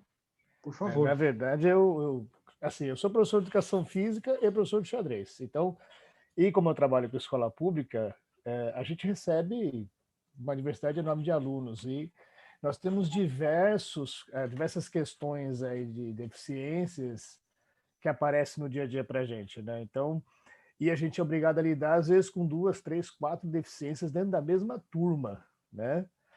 E o caso do xadrez foi muito interessante, porque era uma escola particular. Aliás, eu trabalho nessa escola até hoje, estou esperando voltar só por causa da pandemia, né? E a mãe procurou porque a filha que ela tinha, ela era bastante limitada, inclusive, ela tinha uma deficiência bem severa, assim, né? Terminal. Mas o interesse da mãe é que a filha dela se soltasse um pouco mais, porque ela era assim muito retraída e ela não tinha autonomia nenhuma. Tudo que você mandava ela fazer, ela fazia, mas por conta própria ela não fazia nada. E aí ela começou na aula de xadrez. E foi um desafio enorme, porque imagina, tinha lá a molecada jogando xadrez e ela, se você colocasse ela sentada, ela parecia um vaso de samambaia. Ela ficava sentada ali e não fazia mais nada. Então eu tinha que dar as lições para os meus alunos, né, as atividades, tal, e fazer uma atividade específica para ela e ficar mais ou menos de olho. E uma das estratégias que eu coloquei foi colocar os próprios alunos para interagir com ela. Eu dava uma missão para o aluno, eu falava, olha, fulano, você pode fazer tal atividade com fulana?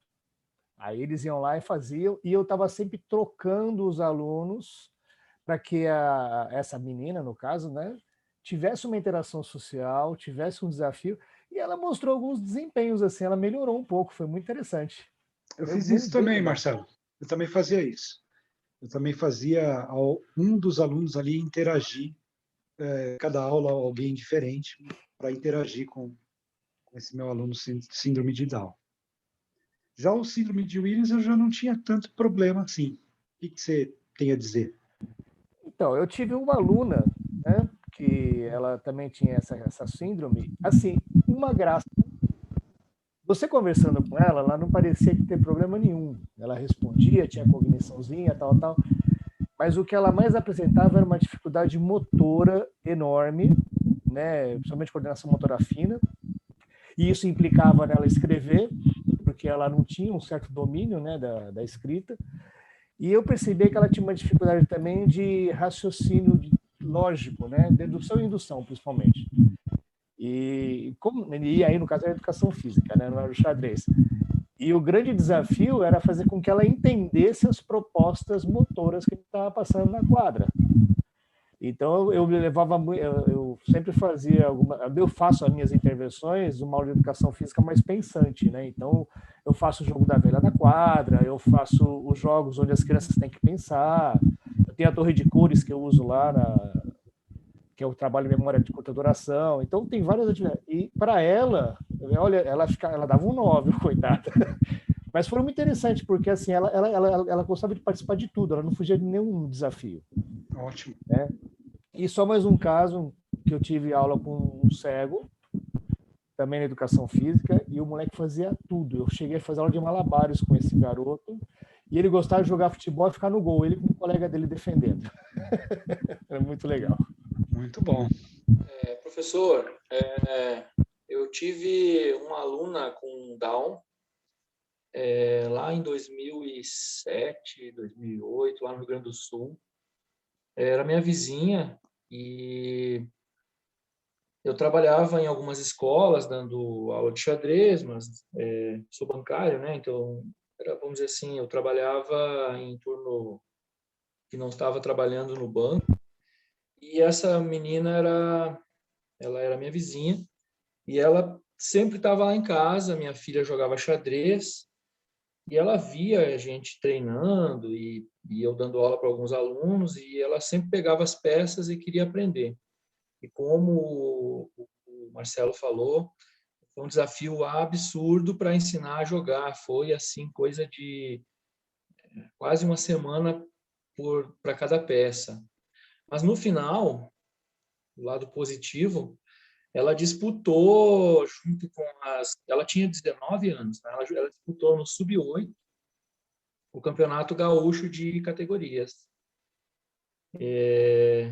lá no estado do Rio Grande do Sul. Se eu não me engano, foi 2008 isso.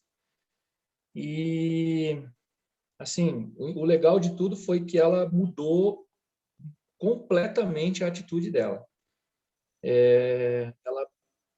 Isso foi um ano de trabalho de xadrez, mas eu nunca pensei em participar de competição com ela, né? Mas aí ela via as crianças indo para os torneios e queria participar, então acabou interagindo, a mãe acabou incentivando, mas não pela prática da competição, mas pela folia de viagem, porque aquele ano foram muitas viagens, foram muitas mesmo. E nesse mesmo ano eu tive um aluno com um retardo mental moderado.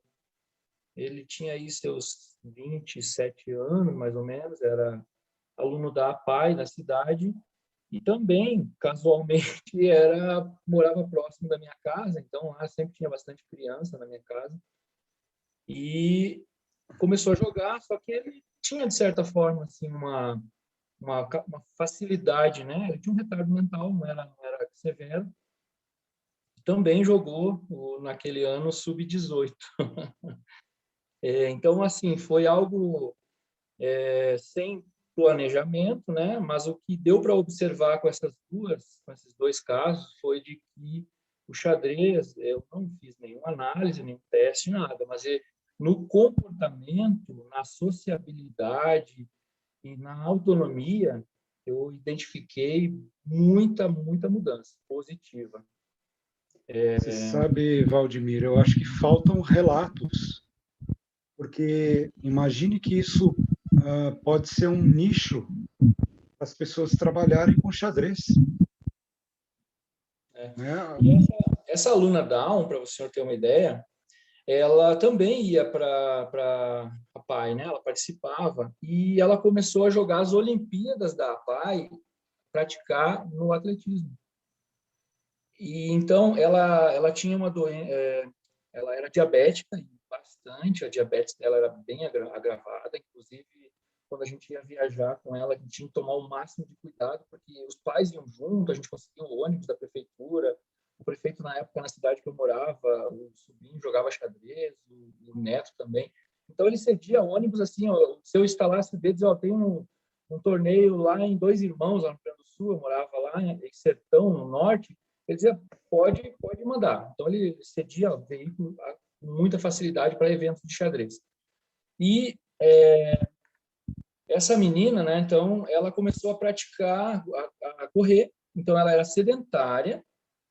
Claro, não posso associar 100% ao xadrez, mas o xadrez tornou-a mais autônoma, né, mais, vamos dizer assim, sociável, e a mãe dela disse, olha, a Thay agora está querendo praticar corrida, porque lá na APAE ela tinha as brincadeiras, né? E ela acabou participando no ano seguinte, na verdade, não estava mais na cidade, até a mãe compartilhou comigo, que ela estava jogando participando das Olimpíadas das APAES. E ela só não jogava xadrez porque não tinha nenhuma criança com Down que jogava xadrez lá no estado. Assim, que soubesse, né? Então ela não jogava xadrez, mas ela queria praticar e foi para o atletismo. Já pensou começar um projeto desse na cidade?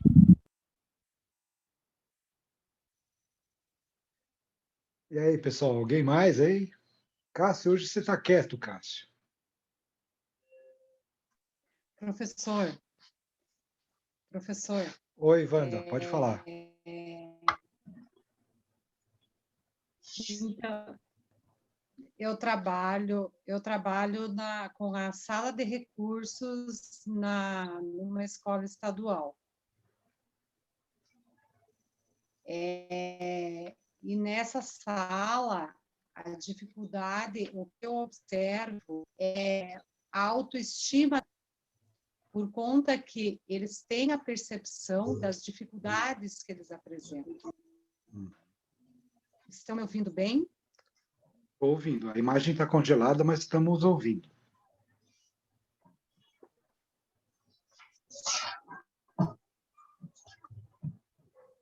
Acho que a Wanda travou. Acho que sim. Voltou, voltou, Que Wanda. pena.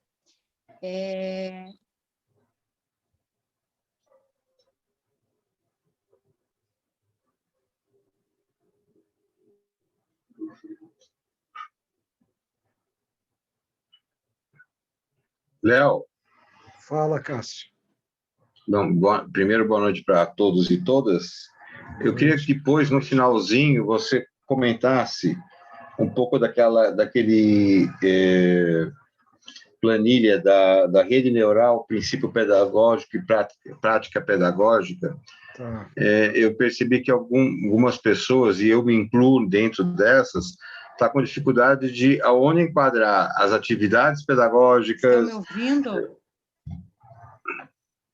Oi, Wanda. Voltamos a ouvir.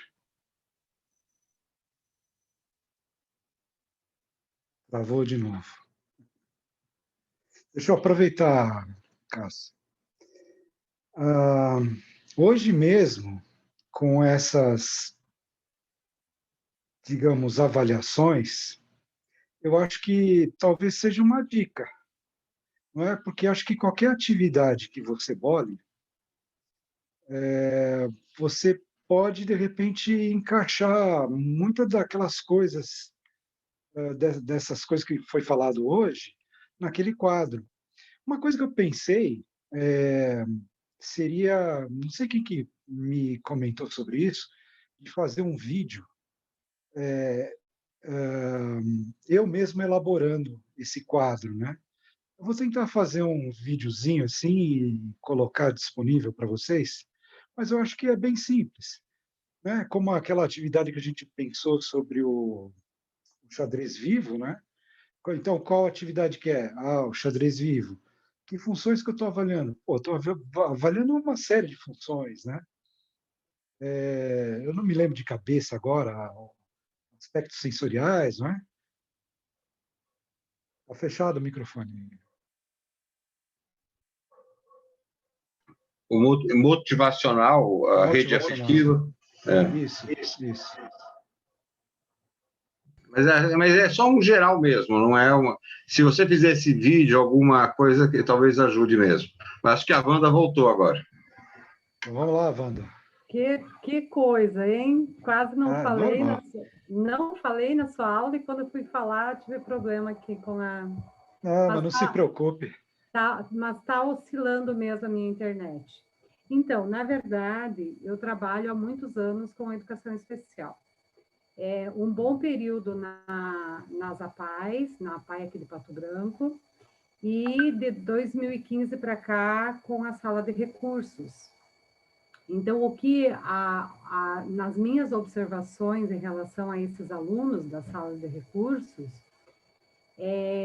a autoestima deles é muito baixa, porque eles têm a percepção das dificuldades que eles apresentam. Então, hoje, quando eu respondi sobre as inteligências múltiplas, eu observo um dos meninos da sala e que tem uma deficiência intelectual, porém, ele tem uma autonomia na fala para se virar que não deixa de ser uma inteligência. Então, ele desenvolveu esse lado autônomo, né? Ele se ofereceu para apresentar um trabalho, por exemplo, de geografia, eu fiquei encantada, eu acabei ajudando. Então, por quê? Se for oportunizado a esses alunos essa prática, essa autonomia, esse entendimento que de uma forma ou de outra eles são capazes, né? Eles vão desenvolver. Só que a minha preocupação também, e eu estou avaliando 2 alunos agora na parte, a gente chama de avaliação no contexto escolar aqui no Paraná, né? E tem vários anexos que nós precisamos seguir, né? Então, essa situação me preocupa muito, porque a escola, ela só observa o final do processo, que é a nota, né? Então, isso é preocupante, porque quando se fala de avaliação num processo, você fala de avaliação mediadora, né? Que muitas vezes, mesmo as avaliações desses alunos são adaptadas pelos profissionais, porém, esses profissionais, eles, no dia a dia, eles não conseguem parar e fazer algumas observações do processo. E aí chega uma avaliação e é aquela nota que será validada para a média. Então, eu só queria colocar dessa forma, esse ano não consegui ainda, não saíram os projetos aqui no Paraná, porém, já convidei alguns dos meus alunos, pensando nessas especificidades, para fazer parte do projeto. Mas é uma preocupação muito grande nas escolas, porque a sala de recurso, ela não pode caminhar paralela, ela precisa caminhar junto com o ensino comum, para que haja realmente o desenvolvimento desses alunos. E o seu projeto, você pensa em fazer com o xadrez? O projeto com os alunos da sala, você quer dizer? Eu quero tê-los inseridos no projeto. Ele será ampliado, é o projeto das escolas paranaenses, né? Que você fez parte aí um tempo. E esses alunos eu quero muito que eles também sejam inseridos e para ser trabalhado junto, né? Não separado. Claro que o meu olhar para eles será... Eu vou observá-los diferente no desenvolvimento, né? Olha, Wanda, gostei muito aí do que você relatou. Eu acho que simplesmente você resumiu tudo o que eu gostaria de ter dito. Porque é isso mesmo, né? A avaliação é muito maior do que uma mera nota. O que você está avaliando com a nota, né? Agora, quando você consegue ver as características, o comportamento, as habilidades, de repente, que a criança possui, né? E onde ela vai se encontrar, essa autoestima que você mencionou. Nossa, é super importante isso, super importante. Então, na minha opinião, eu vejo o jogo de xadrez, dentro desse aspecto, como um facilitador, uma ferramenta que é muito fácil de você utilizar para fazer todas essas observações. E aí você acaba gerando pode não ser aquele diagnóstico médico, né? Mas é um relatório que vai ajudar muito, principalmente os pais, que é quem mais deseja, né, a E evolução, o desenvolvimento. o interessante é que na avaliação da sala de recursos, nós não ficamos somente na avaliação do conhecimento acadêmico, né? Sim, Então, tem os aspectos emocionais, sim. os afetivo-emocionais, né? Tem os aspectos sociais. Então, é muito amplo. E na sala de aula, o professor não tem esse tempo habilitado para observações dessas situações, né? E isso, o afetivo emocional, a gente sabe que está. Puxa, que pena, travou de novo a Wanda? Eu até lembrei, deixa eu interromper, Muito relacionado com a aprendizagem. eu até lembrei, Wanda, Seria essa. de Ai, não do acredito meu que tá aluno, travando. deu uma travadinha, do meu aluno Asperger, né? Eu fiz uma proposta uma vez para os pais, da gente sair e pegar um ônibus, eu e ele. Ele estava acostumado a andar de carro para cima e para baixo, que os pais têm um alto poder aquisitivo, né? Mas eu propus que a gente fosse até o ponto de ônibus, pegasse um ônibus, ele fizesse o pagamento, conferisse o troco, a gente ia até um shopping, ele ia escolher um livro ou um DVD que ele adora, ia pagar também, depois a gente ia tomar um lanche, pegar o ônibus de volta.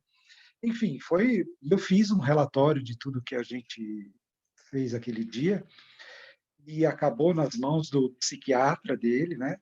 Que gostou tanto que me chamou. Eu fiz uma entrevista com o psiquiatra durante mais de 1 hora aquele dia para relatar tudo o que tinha acontecido. E uma das coisas que assim me marcou foi na volta dentro do ônibus, e infelizmente a gente pegou um ônibus um pouco mais lotado, né? Eles têm, né, aquela coisa assim de não se relacionar muito, né? Eu lembro que a gente teve que ficar de pé no ônibus e no banco assim próximo de nós tinha uma mãe com o bebezinho e o bebezinho começou a mexer com ele e ele, sabe, deu risada, interagiu. Eu achei fantástico aquilo, sabe? Foi uma das coisas assim. Então é muito legal você realizar esse tipo de trabalho e ajudar, né, essas crianças ditas especiais, né? É muito bacana. Eu acho que o xadrez pode, de repente, contribuir bastante. Por isso que eu falo, eu gosto muito desse lado, né, do xadrez, e eu acho muito fácil a gente conseguir fazer avaliações com o xadrez. Mas todas essas observações e a gente pode, pelo menos, ajudar os pais, que são os maiores interessados. Então, parabéns aí, Wanda, pelo. Eu sei o quanto é difícil, né? Mas é muito legal. E dá para você bolar também umas atividades aí e criar aquela atividade lá que a gente estava comentando com o Cássio. O Miro está com a mão levantada aí, Miro? Sumiu o Miro aqui Opa, da minha boa tela? noite, Boa noite. tudo bom? Bom, eu queria fazer um relato rapidinho também do atendimento que eu faço com a aluna, que inclusive foi que me motivou a fazer o projeto e pesquisar mais sobre o tema, né, que é uma aluna com descalculia. E é muito parecido com o relato que você fez, né? Porque eu percebi numa conversa com a mãe que a mãe também tinha esse mesmo problema, né? E um problema não resolvido. Isso é preocupante, porque como assim, dentro dos estudos que a gente está fazendo, a gente percebe que isso é um problema de maturação, né, de algumas áreas do cérebro. Então, é necessário que as intervenções sejam feitas logo no início, né? O quanto mais cedo isso for feito, é melhor, né, para a criança, para o adolescente, para que não tenha nenhum tipo de problemas futuros, né? Ela possa se tornar um adulto com algumas sequelas, né, nesse sentido aí. Eu estava lendo alguma coisa a respeito, é muito interessante, né, que a pessoa pode, inclusive, não poder dirigir um carro, porque ela não consegue calcular a distância, pode bater o carro e tal. Então, são sequelas bem severas. E, assim, uma coisa que eu observei na minha aluna é a questão de as questões emocionais, né, prejudicarem muito. Como essa autoimagem que ela tem prejudica o aprendizado. Ela fica com vergonha de mostrar que não entende de um determinado tema perante os colegas, perante os pais, perante o professor. Então, isso também é uma coisa que eu, digamos assim, a gente precisa pesquisar um pouco mais como trabalhar a questão da autoimagem, né? De como